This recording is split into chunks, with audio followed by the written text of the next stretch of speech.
Okay. السلام علیکم ورحمۃ اللہ وبرکاتہ۔ الحمد للہ رب العالمین والصلاة والسلام علی نبینا محمد وعلی آلہ واصحابہ اجمعین، اما بعد فاعوذ باللہ السمیع العلیم من الشیطان الرجیم فاذکرونی اذکرکم واشکروا لی ولا تکفرون۔ اللہ رب العالمین کا بہت بڑا احسان و کرم ہے کہ اللہ رب العالمین نے ہمیں اس مبارک اور مقدس جگہ میں بیٹھ کر کے اپنے دین اور دینی مسائل سے متعلق کچھ باتیں سننے کی توفیق ہمیں عطا کی۔ یہ اللہ رب العالمین کا بہت بڑا فضل، اس کا بہت بڑا احسان ہے، اور بڑی خوشی کی بات ہے کہ ہمارے درمیان ایک بہت ہی خاص مہمان، جن کے بارے میں گزشتہ سال تعارف ہو چکا تھا، لیکن کچھ لوگ نئے ہوں گے، ان کے سامنے مختصر سا تعارف میں کرا دوں کہ جو ہے شیخ دکتور عبید الرحمن محمد حنیف انڈیا سے تعلق رکھتے ہیں، اور تقریباً 15 سال یا 13 سال، کتنے سال ہوئے؟ تقریباً 15 سال تک انہوں نے مدینہ یونیورسٹی جو مدینہ منورہ میں ہے وہاں پر علم حاصل کیا، اور حدیث کے فن میں، علوم حدیث میں انہوں نے پی ایچ ڈی کی ہوئی ہے، اور پی ایچ ڈی کی ڈگری انہیں مدینہ یونیورسٹی سے ملی ہے۔ تو یہ ہمارے لیے بڑی خوشی کی بات ہے کہ اتنی علمی شخصیت ہمارے درمیان ہے، جن سے ہمیں اللہ رب العالمین نے اس مجلس میں بیٹھ کر کے استفادہ کرنے کا موقع عنایت فرمایا۔ اللہ رب العالمین سے دعا ہے کہ اللہ رب العالمین انہیں حق کہنے، ہمیں سننے، اور ہم سب کو اس کے مطابق اپنی زندگی بنانے اور اس پر عمل کرنے کی توفیق عطا فرمائے، آمین ثم آمین۔ اب میں اجازت چاہوں گا شیخ سے کہ آپ جو ہے اپنے بیان کو شروع کریں۔ جزاک اللہ خیر۔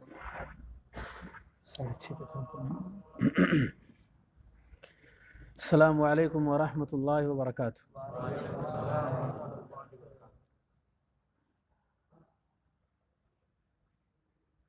بسم اللہ الرحمن الرحیم، الحمد للہ رب العالمین، والصلاة والسلام علی رسولہ الامین وعلی آلہ وصحبہ اجمعین ومن تبعہم بإحسان الی یوم الدین، اما بعد۔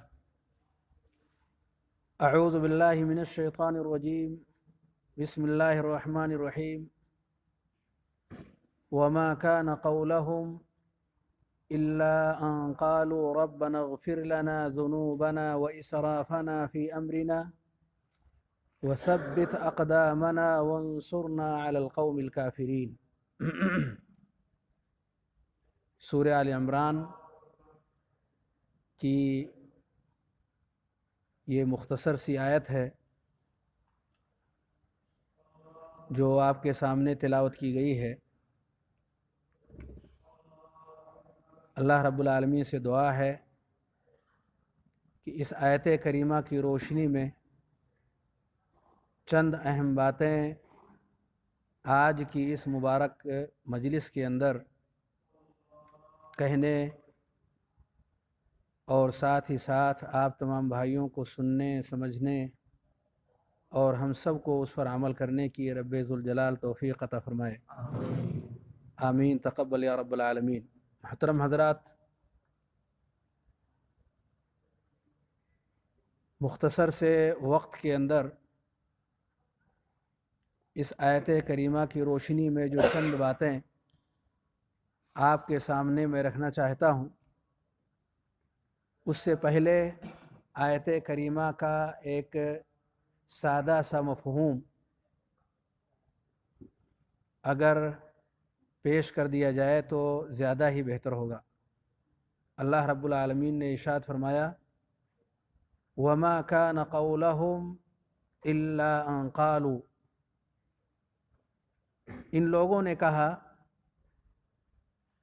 ربنا اغفر لنا ذنوبنا واسرافنا فی امرنا، اے ہمارے رب، ہمارے گناہوں کو اور ہماری ہر طرح کی زیادتیوں کو تو معاف فرما دے، وثبت اقدامنا، اور اے اللہ تو ہمارے قدم کو ثابت کر دے، وانصرنا علی القوم الکافرین، اور اے اللہ تو ہمیں کافر قوم پر مدد عطا فرما۔ یہ ہے اس آیت کریمہ کا مفہوم جو آپ کے سامنے تلاوت کی گئی ہے۔ آج دراصل مسلمان پوری دنیا کے اندر جس کرب اور بے چینی کی زندگی گزار رہے ہیں اور جس تخلف اور جن مشکلات کا سامنا ہر اعتبار سے انہیں ہے، وہ ہم پر اور آپ پر ڈھکی اور چھپی نہیں ہے، ہم سب اسے جانتے ہیں۔ کہاں کے کیا حالات ہیں، سوشل میڈیا نے ان سب چیزوں کو ہر ایک کے سامنے بہت ہی قریب کر دیا ہے۔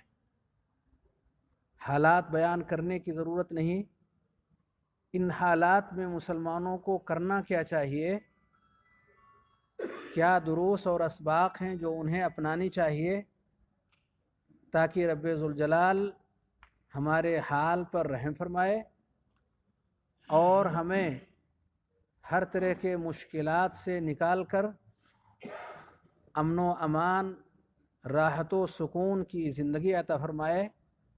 اس کے لیے ہم مسلمانوں کو کوششیں کرتی رہنی چاہیے۔ اسی کے تناظر میں میں نے اس آیت کریمہ کی تلاوت کی ہے۔ یہ آیت کریمہ جو نہایت ہی مختصر سی ہے مگر ہمارے لیے بہت ہی اہم ترین راستے اس آیت کریمہ کے ذریعے سے دیے گئے ہیں۔ آپ اگر غور کریں اس آیت کریمہ پر تو چند اہم باتوں کی رہنمائی اس آیت کریمہ میں ہمیں دی گئی ہے۔ سب سے پہلی رہنمائی یہ کہ جو بڑی رکاوٹ اللہ رب العالمین کی مدد مسلمانوں کے تئیں آ رہی ہے، رکاوٹوں کو دور کرنے کی بھرپور کوششیں کریں۔ رب ذوالجلال مہربان ہے اپنے بندوں پر، اور کتنا مہربان ہے، جتنا کہ ماں اپنے بچے پر ہے اس سے کہیں زیادہ مہربان ہے۔ اس کی مہربانی، اس کا رحم و کرم ایک طرف، اور دوسری طرف مسلمانوں کی صورتحال۔ کیا ایسا لگتا ہے کہ اللہ رب العالمین کی مہربانی کے راستے میں کچھ رکاوٹیں ہیں؟ اگر وہ رکاوٹیں ہم سمجھ رہے ہیں تو انہیں دور کریں۔ کیا وہ رکاوٹیں ہیں، وہ موانع کیا ہیں، وہ اسباب کیا ہیں، انہیں اگر ہم ختم کرنے کی کوشش کریں، جس قدر ہماری کوششیں اور محنتیں ان رکاوٹوں کو دور کرنے میں ہوں گی، اسی قدر ہم کامیابی کی طرف تیزی کے ساتھ آگے بڑھنے میں اللہ رب العالمین کے فضل و کرم سے ضرور کامیاب ہوں گے۔ آیت کریمہ میں جو رکاوٹ ذکر کی گئی ہے کیا ہے وہ؟ میں نے ترجمہ آپ کے سامنے پیش کیا ہے، اور آیت کریمہ کو ایک بار اور سنیں۔ اللہ رب العالمین فرماتا ہے وَمَا كَانَ قَوْلَهُمْ إِلَّا أَن قَالُوا رَبَّنَا اغْفِرْ لَنَا ذُنُوبَنَا وَإِسْرَافَنَا فِي أَمْرِنَا وَثَبِّتْ أَقْدَامَنَا وَانصُرْنَا عَلَى الْقَوْمِ الْكَافِرِينَ۔ کیا ہے رکاوٹ جو اس آیت میں پیش کی گئی ہے؟ آپ سے سوال ہے۔ ماشاءاللہ، معصیت ہے، نافرمانی ہے، نافرمانی ہے جو رکاوٹ ہے، اور اسی کا سوال ہے اللہ رب العالمین سے۔ آیت کریمہ میں ہے ربنا اغفر لنا ذنوبنا واسرافنا۔ ذنوب جمع ہے ذنب کی، ذنوب جمع ہے ذنب کی، جس کے معنی ہے گناہ، اور اسراف کے معنی کیا ہے؟ زیادتی۔ کیا یہ دونوں دو الگ الگ چیزیں ہیں یا دونوں ایک ہی چیز ہے؟ کیا گناہ کا لفظ جس کو ذنب کہتے ہیں وہ اسراف میں داخل نہیں ہے، یا اسراف کا کلمہ ذنب کے اندر داخل نہیں ہے؟ کیا اسراف ذنب سے ہٹ کر کے کوئی چیز ہے؟ دونوں الگ الگ ہیں یا ایک ہے؟ لیکن یہاں اللہ رب العالمین نے دونوں سے دو باتیں کہنی چاہیے. رب ذوالجلال نے دونوں کی اہمیت کے پیش نظر تاکہ مسلمان دونوں کے تئیں پوری جدیت کے ساتھ، پوری قوت کے ساتھ، پورے اہتمام کے ساتھ دونوں پر گہری نظر ڈالیں اور دونوں سے اس کے جو حقوق ہیں انہیں برتنے اور اپنانے کی کوششیں کریں. ذنوب کا جو تعلق ہے، رب ذوالجلال نے بہت سارے کاموں کے کرنے کا حکم دیا ہے. اس میں اگر کوئی کمی اور کوتاہی ہوتی ہے تو یہاں اس کمی اور کوتاہی کی طرف ذنب کے کلمے سے اشارہ ہے. رب ذوالجلال نے نماز پڑھنے کا حکم دیا، نماز پڑھنے میں کوئی کمی اور کوتاہی ہو رہی ہے، یہاں اشارہ ہے ذنب سے اسی کوتاہی کی طرف. اللہ رب العالمین نے سچ بولنے کا حکم دیا ہے، کمی اور کوتاہی ہوتی ہے، ذنب ہے. جو بھی اس طرح کے اہم ترین اعمال ہیں اللہ رب العالمین نے انہیں اپنانے کا حکم ہم مسلمانوں کو دیا، اور ہم سے کوتاہیاں ان کاموں کے انجام دینے میں ہو رہی ہیں، مأمورات کے جو ابواب ہیں، اللہ رب العالمین نے ہمیں ذنب کے کلمے سے ان کوتاہیوں اور ان تقصیرات اور خطاؤں اور غلطیوں سے اپنے آپ کو دور کرنے کا اشارہ دیا ہے. اور اسراف سے جو دوسرا حصہ ہے، اللہ رب العالمین نے جن کاموں سے ہمیں دور رہنے کا حکم دیا ہے، بچنے کا حکم دیا ہے، منع کر دیا ہے کہ یہ کام نہ کریں. وَلَا تَقْرَبُوا الْفَوَاحِشَ مَا ظَهَرَ مِنْهَا وَمَا بَطَنَ. بری چیزیں صرف یہ نہیں کہ نہ کریں، اس کے قریب تک نہ جائیں. جو گندی چیزیں ہیں انسان اپنے آپ کو اس سے دور رکھے. برائیاں ہیں، اور ان برائیوں میں سب سے خطرناک برائی شرک کی برائی، ظلم ہے، زیادتی ہے، طرح طرح کے وہ منہیات ہیں جو کتاب و سنت کے اندر اللہ اور اس کے رسول صلی اللہ علیہ وآلہ وسلم نے مسلمانوں کو ان گناہ کے کاموں سے رکنے کا حکم دیا ہے کہ مسلمان دور ہو جائے، ان کاموں کو انجام نہ دے. گویا کہ آیت کریمہ میں معافی اللہ سے مانگی گئی ہے، مغفرت طلب کی گئی ہے کہ اے اللہ تو ہمیں معاف کر دے، جو کچھ ہم سے کمی اور کوتاہی واجبات کے باب میں ہو رہی ہے، اور جو کچھ ہم سے کمی اور کوتاہی محرمات اور منہیات کے باب میں ہو رہی ہے، اے اللہ ان دونوں کوتاہیوں کو تو اپنے فضل و کرم سے معاف فرما دے.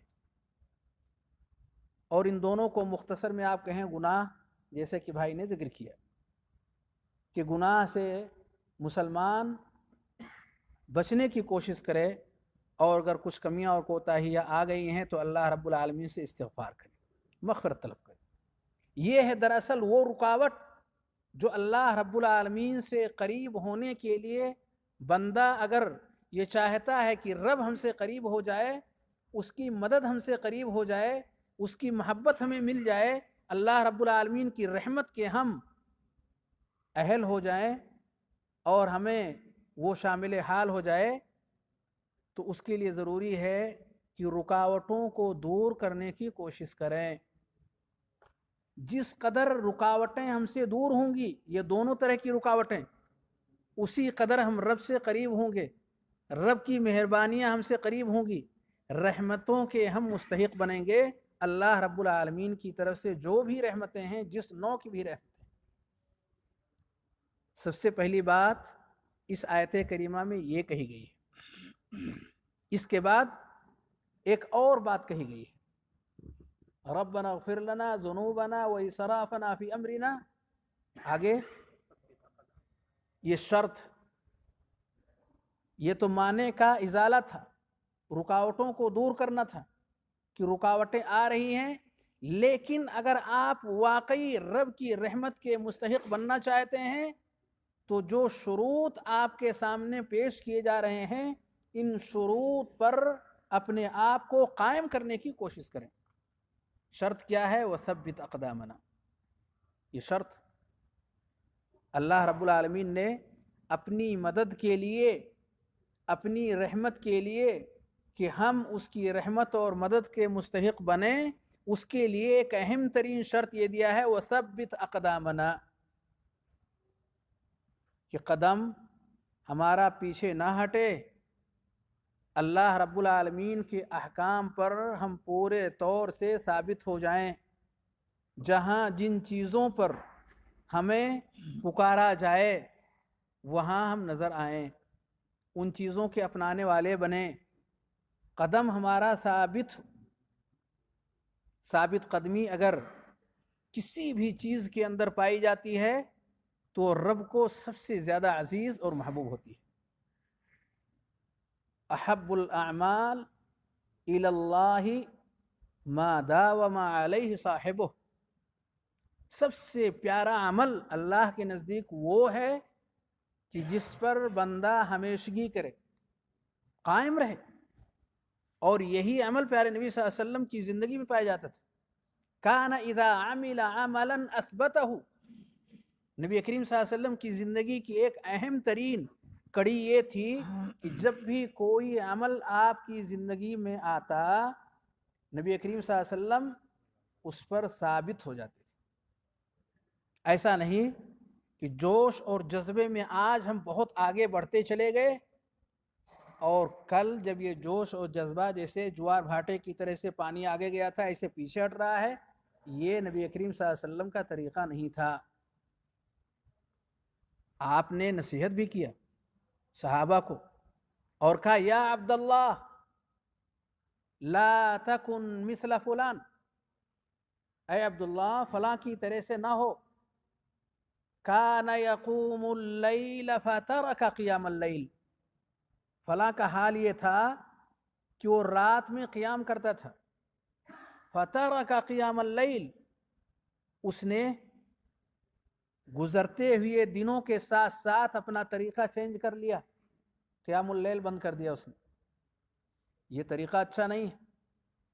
گویا کہ یہاں جس شرط کی طرف اشارہ دیا جا رہا ہے کہ مسلمان اگر یہ چاہتا ہے کہ اللہ رب العالمین کی سرخروئی حاصل ہو، رب ذوالجلال کی طرف سے ہمیں کامیابی اور کامرانی ہو، اگر دنیا اور آخرت دونوں جہان کی کامیابیاں وہ اپنے رب سے طلبگار ہے،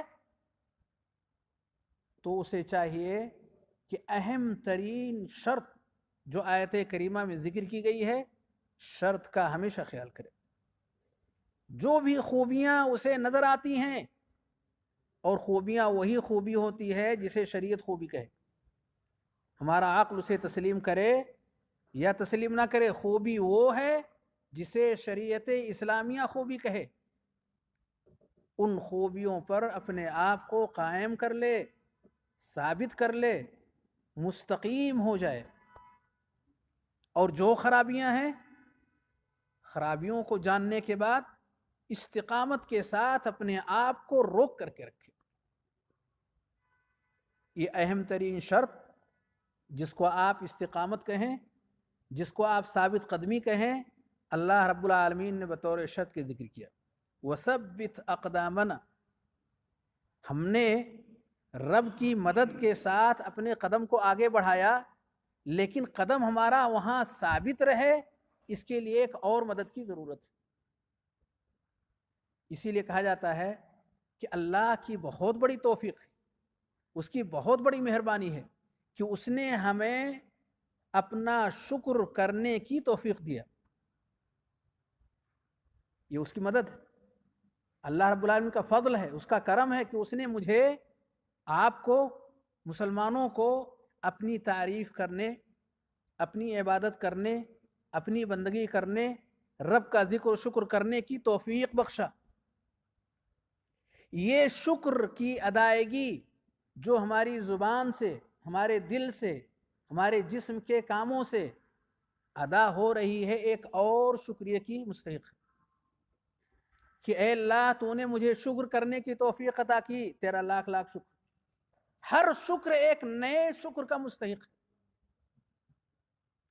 اگر اللہ رب العالمین کے فضل سے انسان قریب ہونا چاہے تو اس کے ذہن و دماغ کے اندر یہ حقیقت بیٹھنی چاہیے کہ بندہ جب تک رب ذوالجلال کا شکر گزار ہے وہ اسی قدر اس کے فضل سے قریب ہے. اور شکر گزار بندہ وہی ہو سکتا کہ جو ہر لمحے کو اللہ رب العالمین کی طرف سے بسا غنیمت جانے. اور اگر کسی کام کو اس نے اپنی زندگی کا حصہ بنایا، اللہ کی فضل اور اس کی رحمت شامل حال ہوئی، تو اس شکر پر بھی اللہ رب العالمین کا ایک اور شکر ادا کرے. آگے فرمایا وانصرنا علی القوم الکافرین، اے اللہ تو ہمیں کافر قوم پر مدد عطا فرما، میری مدد کر دے اللہ، تاکہ ہم کافروں پر فتح پا سکیں، ہماری جیت ہو، ہماری فتح ہو. تیری مدد اگر شامل حال رہی تو دنیا کی یہ کامیابی اور اس کے بعد آخرت کی کامیابی، دونوں جہان کی کامیابی اس انسان کو حاصل ہو سکتی ہے. یہ ہے آیت کریمہ کے ذریعے سے ملنے والا سبق. کتنا مختصر سا سبق ہے، امید ہے کہ یاد ہوگا. کتنے اسباق ہیں؟ 2. نمبر 1 رکاوٹوں کو دور کرنا. نمبر 2 ثابت قدمی، شرط جو اللہ رب العالمین نے اپنے فضل کے حصول کے لیے بطور شرط کے ذکر کیا کہ کسی بھی عمل خیر پر انسان اپنے آپ کو قائم کرنے والا، یہ کون سا مزاج کہلاتا؟ کس طرح کی مزاج کے لوگ اس پر قائم ہوتے؟ جو مستقل مزاج ہے. اور جن کے اندر مستقل مزاجی نہیں ہے وہ آج کسی ڈھرے پر تو آنے والے دن کسی اور ڈھرے پر وہ ہوتے ہیں. یہ اللہ کا فضل ہے، یہ اس کا کرم ہے کہ اس نے ہمیں حق کو پہچاننے، حق کو سمجھنے اور پھر اس پر ثابت قدم ہونے کی توفیق دے دے. یہ بہت بڑی اور بہت ہی عظیم الشان نعمت ہے اللہ رب العالمین کی طرف سے. اسی آیت کریمہ کو ایک اور انداز سے سمجھا جا سکتا ہے. یہ باتیں تو آپ نے ذہن نشین کر لی الحمدللہ. اسی آیت کریمہ کو ایک اور انداز سے سمجھا جا سکتا ہے.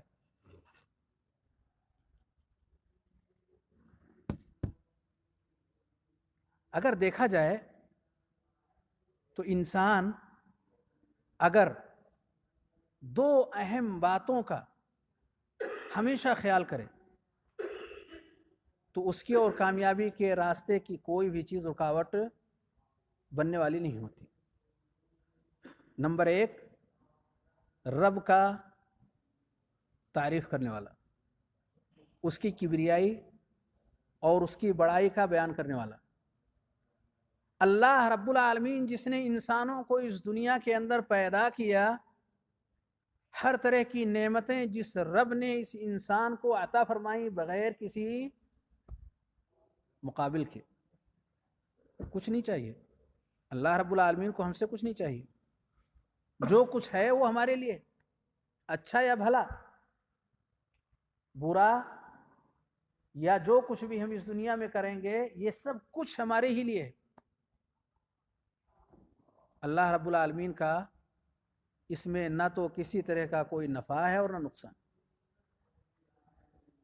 اگر کسی بندے کے ذہن و دماغ میں یہ حقیقت بیٹھ جائے کہ اللہ رب العالمین لذات ہی مستحق ہے کن چیزوں کا؟ اپنی عبادت کا، بندگی کا، ذکر و شکر کا، تعریف کا، کبریائی اور بڑائی کا. مستحق ہے اللہ رب العالمین. کیوں مستحق ہے؟ اس نے ہم کو پیدا کیا، بڑی بڑی نعمتیں اللہ نے ہمارے جسم کے اندر بنائی، ہوائیں اللہ رب العالمین نے ہماری زندگی کے لیے چلا دی. وَإِن تَعُدُّوا نِعْمَةَ اللَّهِ لَا تُحْصُوهَا.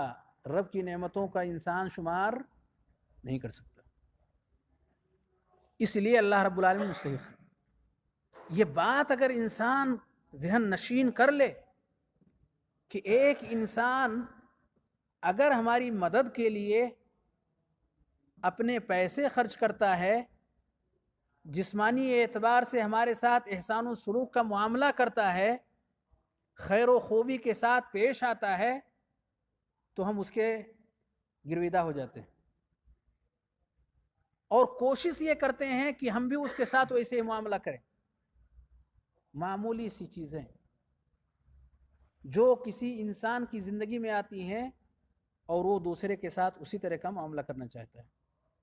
اللہ رب العالمین کی طرف سے کیا کچھ انسان کو نہیں ملی، اس کے باوجود وہ سرکشی کی طرف جائے؟ کیا اس کی عادت ہے لِرَبِّهِ لَكَنُوت کہ انسان اپنے رب کی نعمتوں کا شکر گزار ہے یا ناشکرا ہے؟ یاد ہی نہیں رہتا اسے کہ اللہ رب العالمین ہمارے شکر کا مستحق۔ یہ عظیم الشان حقیقت اگر انسان ذہن نشین کر لے اور رب کی یاد اور یاد کے جو تقاضے ہیں، اس کے جو احکامات ہیں، ان کی جو پابندیاں ہیں، عقیدہ سے لے کر کے اور عمل تک انسان ان چیزوں کو اپنانے کی کوشش کرے، یہ اللہ رب العالمین کے حقوق میں سے ایک عظیم الشان حق۔ ایک طرف یہ بہت بنیادی چیز، دوسری طرف اگر وہ واقعی اللہ رب العالمین کا قریبی بندہ بننا چاہتا ہے، اس کی نعمتوں کا اور اس کی مہربانیوں کا حصول چاہتا ہے، تو ایک اور بات کا اسے خیال کرنا ہوگا۔ وہ کیا ہے؟ اپنی کوتاہیوں کا اعتراف، اپنی کمیوں کا اعتراف، اپنی غلطیوں کا اعتراف۔ انسان ہے، بھول اور چوک کے شکار ہیں، غلطیاں ہوتی ہیں، لیکن انسان وہ اچھا ہے جو اپنی غلطی کو غلطی کہے، انسان وہ اچھا ہے جو کوتاہی کو کوتاہی سمجھے، وہ نہیں جو کوتاہی کو بھی اچھائی بنا کر کے پیش کرے۔ اگر ہماری زندگی اس طور پر گزرنی شروع ہو جائے کہ ہماری زندگیوں کی جو کوتاہیاں ہیں اس کو ہم دیکھنے لگیں، سننے لگیں، سمجھنے لگیں اور اس کو ختم کرنے کی کوششوں پر لگ جائیں، تو اللہ رب العالمین ہمیں اپنا بندہ بنا لیتا ہے، اور اسی قدر اس کی نعمتیں ہم سے قریب ہونے لگتی ہیں جس قدر کی ہمارے اندر کی یہ سوچ بڑھتی جاتی ہے۔ ایک طرف رب کے حقوق کا خیال اور دوسری طرف اپنے اندر کی جو کمی اور کوتاہی ہے اس کا خیال۔ آیت کریمہ میں ان دونوں کا بیان موجود ہے۔ فرمایا اللہ رب العالمین نے وَمَا كَانَ قَوْلَهُمْ إِلَّا أَن قَالُوا رَبَّنَا، عقیدہ ہے اس بات کا کہ اللہ تو ہی ہمارا رب ہے، مانگ سکتے ہیں تو تجھ سے، ہاتھ پھیلاتے ہیں اللہ تو تیری طرف، تیرے علاوہ کوئی نہیں ہے جو ہماری زندگی کے نشیب و فراز کو سمجھ سکے اور اس پر ہماری مدد کر سکے۔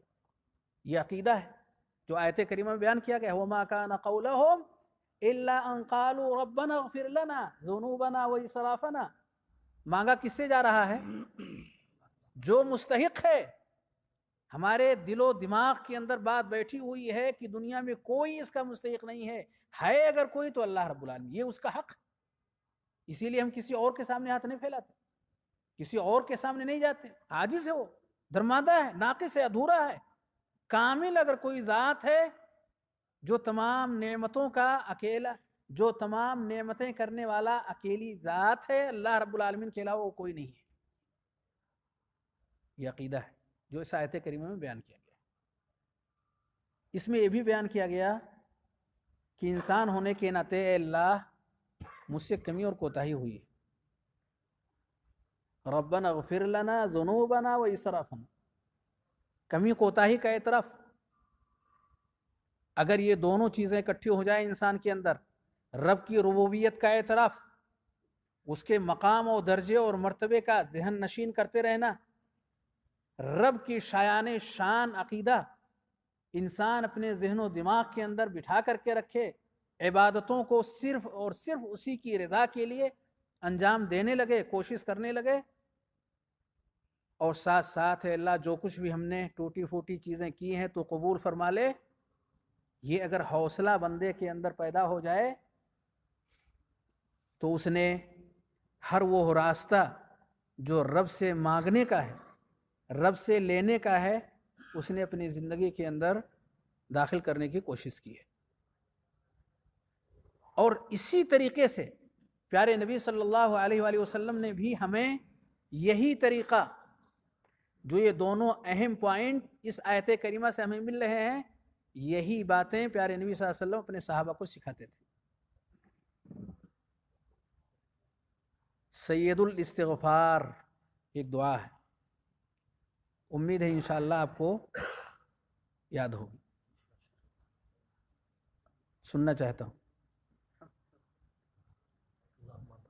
اللهم انت لا ما اله شاء الا انت خلقتني وانا عبدك وانا على عهدك ووعدك ما استطعت اعوذ بك من الشر ما صنعت ابوء لك بنعمتك علي ابوء بذنبي فاغفر لي فانه لا يغفر الذنوب الا انت۔ ماشاء اللہ تبارک اللہ، یہ ہے دعائے سید الاستغفار۔ سید استغفار، استغفار مانے معافی مانگنا، اور سید معافی مانگنے والے طریقوں میں سب سے اعلیٰ ترین طریقہ جو تمام دعاؤں میں سکھایا گیا ہے، ان میں یہ سید ہے۔ آپ ذرا غور کریں ان آیات، ان کلمات پر جو نبی کریم صلی اللہ علیہ وسلم کی زبان مبارک سے نکلے۔ اللہم انت ربی لا الہ الا انت، اے اللہ تو ہی میرا رب ہے، کوئی عبادت کے لائق اللہ نہیں ہے سوائے تیرے کے۔ خلقتنی، اے اللہ تو نے مجھے پیدا کیا ہے۔ وَأَنَا عَبْدُكَ، اے اللہ میں تیرا بندہ ہوں۔ رب کی ربوبیت کا اقرار اور اپنی عبدیت کا اقرار، یہ ہے دراصل خلقتنی وَأَنَا عَبْدُكَ وَأَنَا عَلَىٰ عَهْدِكَ وَوَعْدِكَ مَا اسْتَطَعْتُ، اپنی پہنچ بھر اے اللہ تیری عبادت اور بندگی کرنے کی کوشش میں ہوں۔ وَأَنَا عَلَىٰ عَهْدِكَ وَوَعْدِكَ مَا اسْتَطَعْتُ أَعُوذُ بِكَ مِن شَرِّ مَا صَنَعْتُ، اے اللہ کوتاہی ہم سے ہوئی ہے، برائیاں ہماری زندگی میں آئی ہیں، غلطیاں ہماری زندگی کا حصہ بنی ہیں، تجھ سے میں کیا چاہتا ہوں؟ پناہ چاہتا ہوں، اے اللہ تو مجھے بچا لے۔ اگر تیری مدد شامل حال ہو جائے تو میں ان غلطیوں سے دور ہو جاؤں، اگر تیری پناہ گاہ میں چلا جاؤں تو پھر کوئی چیز نہیں ہے جو مجھے ہماری اس پناہ گاہ کو توڑ کر ہم سے اس چیز کو ختم کر سکے۔ ابوء لک بنعمتک علی، کتنا صریح اقرار ہے، تیری ساری نعمتوں کا اللہ میں اقرار کرتا ہوں، تیری نعمتیں کتنی ہیں اے اللہ، وہ میرے اوپر اس قدر ہیں کہ ہم اس کو شمار نہیں کر سکتے، میں اس کا اقرار کرتا ہوں اے اللہ یہ نعمتیں تیری طرف سے۔ وَأَبُوءُ بِذَنبِي، لیکن ان نعمتوں کا حق اے اللہ میں ادا نہیں کر سکا، اپنی کوتاہی کا بھی اے اللہ میں اقرار کرتا ہوں۔ یہ ہے سید الاستغفار۔ جب یہ سب اقرار ہو گیا، بندے چاہیے کیا تجھے؟ فاغفر لی، اے اللہ معاف کر دے مجھے، غلطی ہو گئی ہے اللہ، زندگی میں یہ سب غلطیاں میری جو آئی ہوئی ہیں، اے اللہ تو ان ساری غلطیوں کو ختم کر دے، معاف کر دے اور مجھے پاک و صاف کر دے۔ فَإِنَّهُ لَا يَغْفِرُ الذُّنُوبَ إِلَّا أَنْتَ، تیرے علاوہ میں کسی کے دربار میں نہیں جا سکتا، صرف تیرا ہی در ہے جہاں ہماری یہ مراد پوری ہو سکتی ہے۔ آپ سوچیں پیارے نبی صلی اللہ علیہ وسلم نے اپنے صحابہ کو کیسے وہ طریقہ دیا جس طریقے پر چل کر کے ایک مسلمان اللہ رب العالمین کا قریبی بندہ بن کر اپنے رب سے وہ چیزیں مانگے جو اس کی دین اور دنیا دونوں کی بھلائی کا ذریعہ اور سبب ہو۔ اللہ رب العالمین سے دعا ہے کہ ہم تمام مسلمانوں کو کتاب و سنت پر قائم رہنے کی توفیق عطا فرمائے، ہمیں کتاب و سنت کی تعلیمات کو اپنانے، انہیں سیکھنے، انہیں سمجھنے اور اس کے مطابق اللہ رب العالمین ہم سب کو زندگی گزارنے کی توفیق عطا فرمائے۔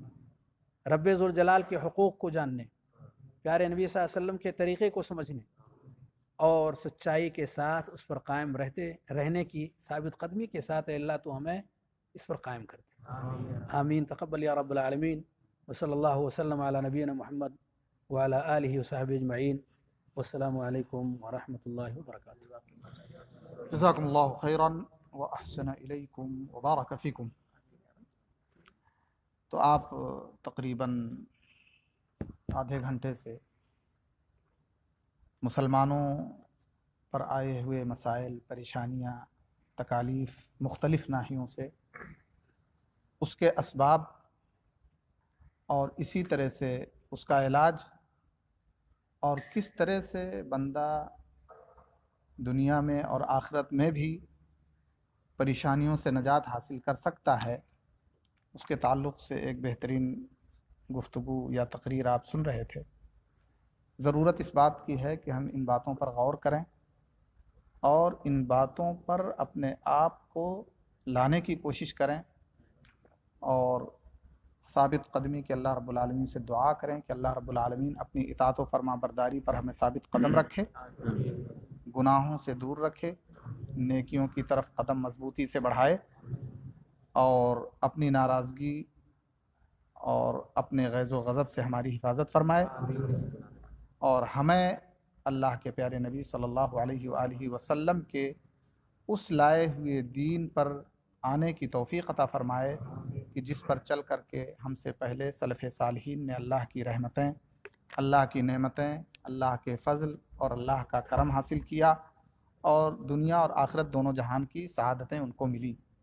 اب آپ کے سامنے جو ہے سوالات کا سلسلہ شروع کیا جاتا ہے، اور جس کے ذہن میں سوال ہو، یہ تو نہیں کہہ سکتے جو سوال ہو ورنہ جو ہے معاملہ بڑھ جائے گا، لیکن موضوع سے متعلق اگر کوئی سوال ہے تو کیجئے اور اس کا جواب سنیے. جی السلام. جو ہندوستان کے حالت ہے تو اس کے ذمہ دار کیا مسلمان ہے یا اور مسئلہ ہے؟ یہ مسلمان کے اوپر کیا مصیبت آ رہا ہے؟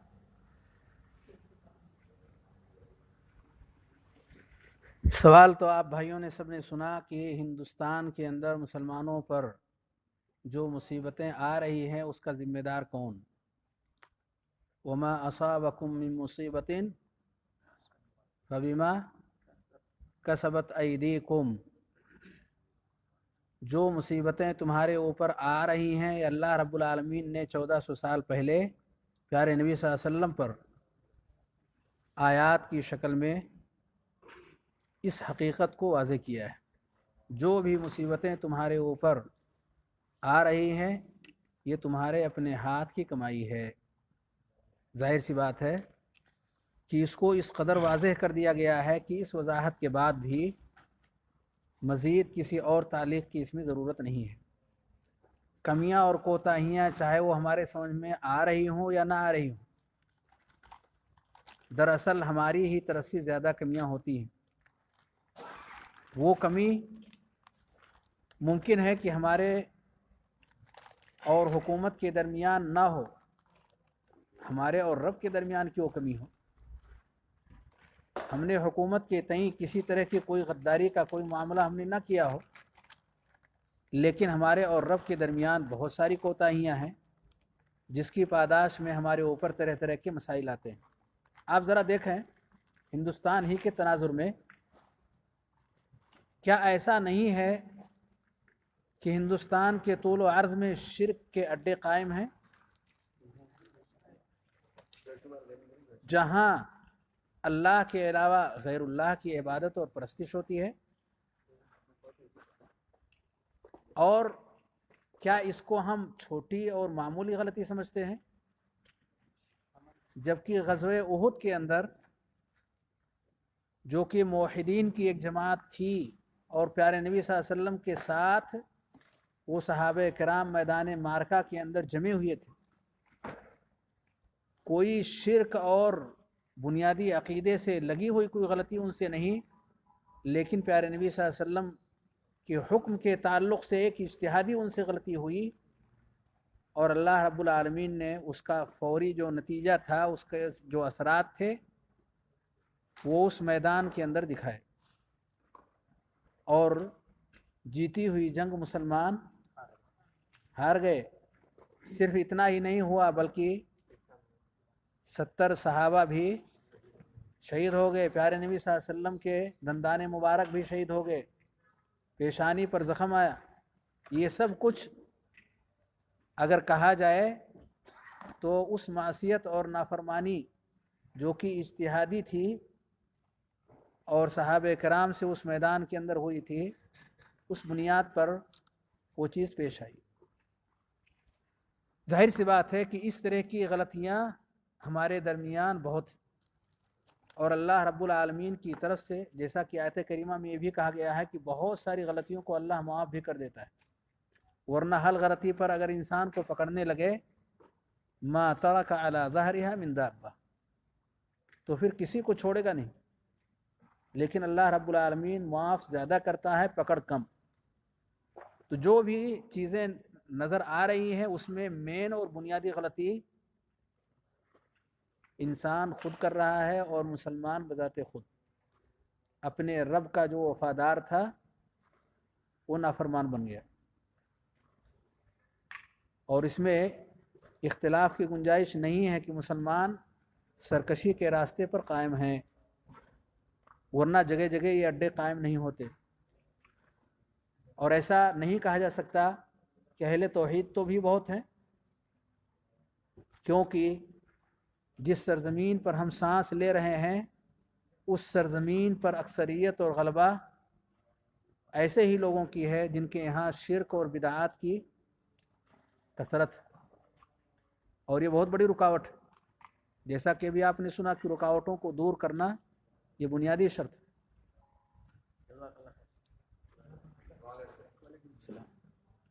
مسلمان تو بھی نماز پڑھتا ہے، یہ کہنا ہاں یہ یہودی نصارہ ہندو سے نماز اللہ کو یاد نہیں کرتے، اللہ ان کے لیے کیوں دیتا ہے؟ پورے دنیا پہ لوگ کیوں غالب کریں؟ جی، سوال یہ ہے کہ مسلمان تھوڑا بہت تو کم سے کم کر رہا ہے۔ ایک شاعر کہتا ہے اس کو چھٹی نہ ملی جس نے سبق یاد کیا، اس کو چھٹی نہ ملی جس نے سبق یاد کیا۔ چھٹی کس کو ہے؟ جس نے نہیں یاد کیا، اس کے لیے سب چھٹی ہی چھٹی ہے۔ پھر پڑھائی چل رہی ہے، نہیں چھٹی ہے، سب پڑھ رہا ہے تب بھی چھٹی ہے اس کی۔ چھٹی کس کو نہیں ہے؟ جو یاد کرنے والا ہے، جس کے پاس کوئی ٹارگٹ ہے، کوئی ہدف۔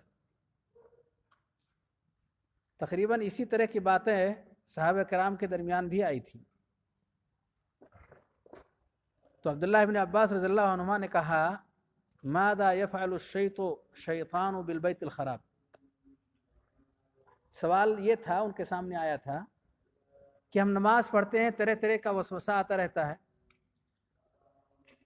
کبھی ذہن ادھر چلا گیا، کبھی ادھر چلا گیا، کئی طرح طرح کے وسوسے نماز کی حالت میں کثرت سے آتے ہیں۔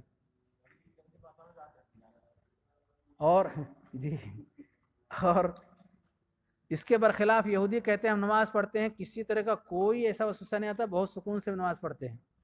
اسی کے جواب میں عبداللہ ابن عباس نے کہا تھا ماذا يفعل الشیطان بالبیت الخراب۔ چور جو جاتا ہے کہیں چوری کرنے کے لیے تو کس گھر میں جائے گا؟ جس گھر میں کچھ ملنے کی امید ہو۔ لیکن جو گھر خالی ہو، کھنڈر ہو، اگر وہاں وہ چوری کرنے کے لیے محنت کرے، اسے کیا ملنے والا ہے؟ دراصل یہ باتیں جو کہی جاتی ہیں تربیت کے لیے، کہ اللہ رب العالمین دراصل مسلمانوں کو ان کے لیے جو نعمتیں تیار کر رکھی ہیں مرنے کے بعد کی زندگی کے لیے، اس نے جو کوتاہیوں کا راستہ اپنایا، یہ کوتاہیاں اس مقام کے راستے میں بہت بڑی رکاوٹ ہیں۔ اپنے عمل کے ذریعے سے وہ وہاں تک پہنچنے میں کامیاب نہیں ہو پا رہا ہے، تو اللہ رب العالمین نے طرح طرح کی آزمائشیں ڈالی تاکہ یہ مسلمان اللہ رب العالمین کا قریبی بندہ ہو۔ اگر اپنے سچے اعمال کے ذریعے سے نہیں پہنچ سکا تو ابتلاءات اور آزمائشوں کے ذریعے سے اللہ اسے وہاں تک پہنچا دے. آپ ذرا دیکھیں، ایک ڈاکٹر تو وہ ہے جو کسی مریض کے پیر یا ہاتھ کے اندر نکلے ہوئے پھوڑے اور پھنسی کو اوپر سے کپڑا یا پٹی لپیٹ کر کے چھوڑ دے. دوسرا وہ ہے جو یہ کہتا ہے کہ یہ جو فاسد مادہ اور خون اس کے اندر آیا ہوا ہے، نشتر لگائیں اور اسے نکال کر باہر کریں، اس کے بعد پٹی لپیٹیں. کہے گا نہیں بہت تکلیف اس میں ہوتی ہے. تو کامیاب ڈاکٹر یہ کہتا ہے کہ یہ جو درد ہے اس کو آپ برداشت کر لو، ورنہ اندیشہ اور خطرہ یہ ہے کہ آپ کا ہاتھ یا پیر ہی کاٹنا پڑے گا. اس لیے کہ آہستہ آہستہ وہ فاسد مادہ اگر وہ نکال کر باہر نہیں کیا گیا تو اچھے مادے کو، اچھی جگہ کو، اچھے خون کو اور اچھے گوشت پوست کو وہ خراب کرنا شروع کر دے گا. تو فساد جب بڑھنے لگے گا تو پھر اس کو کاٹ کر کے انسان پناہ پائے گا. بہتر یہ ہے کہ نشتر کے زخم کے جو ہلکا درد ہے اسے برداشت کرنے کی کوشش کرو تاکہ بڑی کامیابی ملے اور بڑا آرام تمہیں مل سکے اس کے بعد. تو وہ کامیاب ڈاکٹر ہوتا ہے جو اس فاسد مادے اور خون کو جو اس کے اندر آیا ہوا ہے اسے نکال کر صاف ستھرا اسے بنا دے. رب ذوالجلال طرح طرح کی جو آزمائشیں اور مصیبتیں اور دکھ اور پریشانیاں ہیں وہ انتقام کے لیے نہیں بلکہ اس کے ساتھ مہربانی کے لیے کہ یہ تمہارے حق میں نقصان دہ ہیں، یہ فاسد مادے ہیں، تمہیں تباہ کرنے والے ہیں، ان سے بچو. یہ ٹھوکر ہے اللہ رب العالمین کی طرف سے. انبیاء اور رسول تو آنے والے نہیں. اب کون ہمیں آ کے بتائے گا کہ یہ کام یا جس لائن پہ ہم جا رہے ہیں یہ ہماری زندگی کو تباہ کرنے والی ہے؟ کون بتائے گا؟ اللہ رب العالمین کی طرف سے جگہ جگہ ٹھوکر آتے ہیں کہ جو ہوشیار ہے، سمجھدار ہے، رب نے بصیرت دی ہوئی ہے، سمجھداری دی ہوئی ہے، ٹھوکر سے وہ سمجھ جائے گا کہ ہم سے کہیں نہ کہیں چوک ہو رہی ہے. پلٹیں ہم، لوٹیں، اپنا راستہ لگتا ہے ہم بھول رہے ہیں. اس راستے پر تو ہلاکتیں اور تباہیاں اور بربادیاں ہیں. پلٹ کر کے ہم اپنا راستہ چینج کرنے کی کوشش کریں. دراصل یہ مہربانی کے طریقوں میں سے ایک طریقہ ہے، نہ کہ انتقام اور دشمنی کے طریقوں میں سے ہے. تو اللہ تو مسلمانوں کے ساتھ مہربانی کر رہا ہے، رحمت کا سلوک کر رہا ہے. بظاہر وہ ہمیں خراب لگتی ہے، بظاہر ہمیں ایسا لگتا ہے کہ ہمارے ساتھ یہ وفاداری کا معاملہ نہیں ہے، کیونکہ ہم کچھ اچھا کر رہے ہیں، وہ آپ کا ایڈوانس. لیکن جو آپ خرابیاں کر رہے ہیں وہ کچھ اچھا کو لے ڈوبنے والا ہے. تو اس لیے ان فاسد مادوں کو ختم کرنا اور اسے بھی اچھائی میں چینج کرنا یہ ہماری ذمہ داریوں میں سے ہے، تاکہ ہماری دنیا اور ہماری آخرت دونوں کامیابی سے ہمکنار ہو سکے.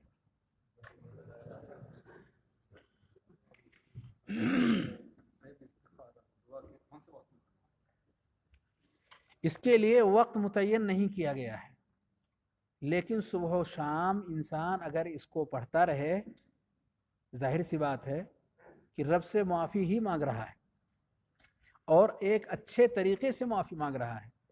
معافی مانگتے رہنا نبی کریم صلی اللہ علیہ وسلم کا شیوا اور طریقہ ہے. کثرت سے آپ 70 بار، 100 بار، اس سے کم و بیش نبی کریم صلی اللہ علیہ وسلم کا معمول تھا معافی مانگتے رہنے کا اللہ رب العالمین سے. اگر ہم صبح و شام اسے زیادہ سے زیادہ پڑھتے رہیں یا اس طرح کی جو بھی دعائیں ہیں پڑھتے رہیں گے تو اللہ رب العالمین یقیناً ہماری کوتاہیوں کو معاف فرما دے گا. جی آپ کہتے ہیں. ابھی مسلمان سب ایک ہے، لیکن کوئی آدمی بولتا ہے میں تبلیغ ہے، میں اہل حدیث ہے، یہ الگ الگ کر کے بتاتا ہے. لیکن یہ کیا صحیح ہے؟ کون سا صحیح راستہ ہے؟ تبلیغ ہے، اہل حدیث ہے، ایسے کیوں بولتے ہیں؟ جی، مسلمان ایک ہے، یہ بات بالکل صحیح ہے اور ایک ہی ہونا چاہیے، کیونکہ مسلمان کی دعوت بھی ایک ہی ہے، بلکہ جو بھی بنیادی چیزیں ہیں وہ ایک ہی ہیں. اللہ بھی، رسول بھی، قرآن بھی، قبلہ اور کعبہ بھی، یہ سب چیزیں ایک ہی ہیں.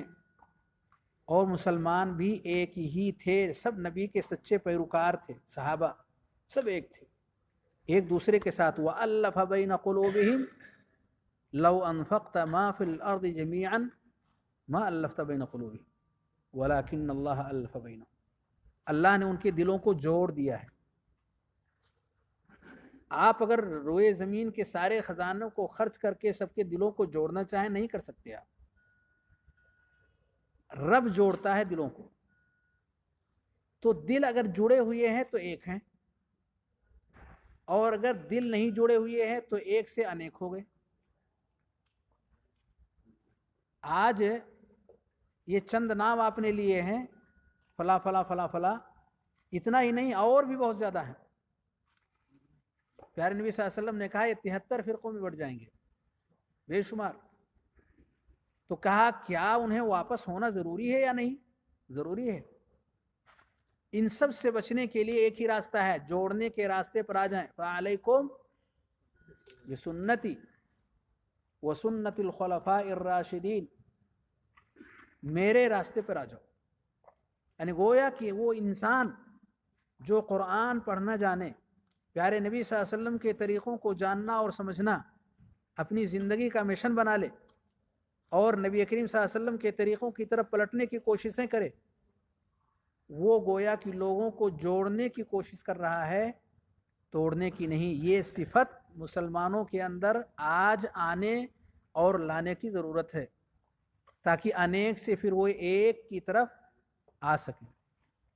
اور یہ بہت ضروری ہے. جس قدر مسلمانوں کے گروپ کم سے کمتر ہوتے جائیں گے، ان کی قوتیں بڑھتی جائیں گی. وَاعْتَصِمُوا بِحَبْلِ اللَّهِ جَمِيعًا وَلَا تَفَرَّقُوا. رب نے کہا سب مل کر مضبوطی سے پکڑو. اگر مضبوطی کے ساتھ پکڑیں گے تو قوت بڑھے گی، اور مشکل سے مشکل ترین چیزوں کو وہ آسانی کے ساتھ مسخر کر سکیں گے. لیکن شرط ہے وَلَا تَفَرَّقُوا، بٹو نہیں. تو اگر یہ راستہ اور طریقہ جو نبی کریم صلی اللہ علیہ وسلم نے بتایا اور کہا سنو، اس راستے کی رکاوٹوں میں سے ایک بہت بڑی رکاوٹ ہے وَإِيَّاكُمْ وَمُحْدَثَاتِ الْأُمُورِ، یہ بہت بڑی رکاوٹ ہے. نئی نئی چیزیں دین کے نام پر آئیں گی اور دین کا حصہ لوگ اسے بنا لیں گے دین سمجھ کر کے. یہ ہے اس کو توڑنے والی اور مختلف حصوں میں انہیں بانٹنے والی. ایسی چیزوں سے تم بچو، اس کا نام ہے بدعت. وَإِيَّاكُمْ وَمُحْدَثَاتِ الْأُمُورِ. بچنا کس سے ہے؟ ہر وہ چیز جو دین کے نام پر آئے اور دین نہ ہو، اس سے مسلمان بچے تو اس کی وحدت پر کوئی فرق نہیں پڑنے والا ہے. لیکن اگر بدعتوں کی یہ حیثیت اس کے ذہن میں نہیں بیٹھی اور وہ ان کے پیچھے چل پڑا، ثابت ہو گیا کہ نبی نے، صحابہ نے، جو لوگ ایک تھے، انہوں نے ان سب چیزوں کو نہیں اپنایا، اس کے باوجود بھی ہم اس پر جمے رہے، تو انہیں ایک کرنے والا پھر کوئی نہیں ہوگا. ایک یہ تبھی ہو سکتے ہیں جب یہ ایک پلیٹ فارم پر آ جائے. سبحان حیاکم اللہ، جزاکم اللہ خیر. اللہ تعالیٰ آپ لوگوں کو جزائے خیر دے، اور اس طرح کی دینی مجلسوں کو اٹینڈ کرنے کی کوشش کیا کریں. زندگی میں وقت کم ہے اور باقی سب کچھ زیادہ ہے. ہاں